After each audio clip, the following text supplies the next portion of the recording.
পুজোর মধ্যে আর যাই করতে চাও সাধারণ পার্লারে যাওয়ার রিস্ক কখনোই নেওয়া উচিত না। বিশ্বকর্মা পুজোর পরের দিনটা হাতে সময় ছিল, আর বৃহস্পতিবার মার্কেট বন্ধ থাকে আমাদের এখানে। ভাবলাম ফাঁকায় ফাঁকায় একটু কাজটা করে আসি। দুপুর 1টার দিকে বেরিয়েছি, বেরোনোর সাথে সাথে টোটো স্ট্যান্ডে পুজো, ভ্যান স্ট্যান্ড, অটো সমিতি সব পুজো দেখতে দেখতে চলে এসেছি বাজারে।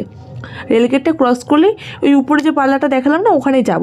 সামনে বাজারে যে ভ্যান সমিতি, ওখানে একটা পুজো হয়েছে, এই পার্লারটা আসলাম। এই পার্লারটা লাস্ট টাইম কাজ করেছিলাম।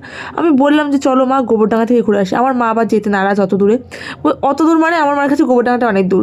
বাবা যে ঠাকুরনগর থেকে করাবো, তা ওই পার্লারে গিয়ে আমার একদম পছন্দ হয়নি। মায়ের আইব্রো প্ল্যাকটা খুব বাজেভাবে করিয়েছে। তার উপর উনি আবার বলছে এইভাবে প্ল্যাক করানো আছে না, তোমার আইব্রোটা ভালো না। আইব্রো ভালো না হলে কি করা যাবে, করানোটা তো যারা করায় তাদেরই দায়িত্ব। তারপর আমি আর একটা দিদির পার্লার ছিল, দিদিটা চেনা আমার, সুজাতা দি, ফোন করলাম যে পার্লার ফাঁকা আছে, বললো হ্যাঁ চলে এসো। বৃহস্পতিবার অনেকেই জানে পার্লার বন্ধ, সেই সুযোগে আমি গিয়ে মাকে বসিয়ে দিয়েছি ফেসিয়াল করাতে। আর মার হেয়ারটা একটুখানি ট্রিম করালাম, বললাম যে সামনের দিকটা লেয়ার কাট দিয়ে দাও আর পেছনে ইউ কাট। অনেকদিন চুল কাটে না, আর মা চুল কাটতেই চায় না, ওই জন্য আরও বাজে হয়ে গেছে চুলটা। আর আমিও ফাঁকা পেয়ে একটু ফেসিয়ালটা করিয়ে নিয়ে এখন ফিরছি বাড়ির পথে। আর মা বড় নোখ একদম সামলাতে পারছে না, কী যে করছে সারা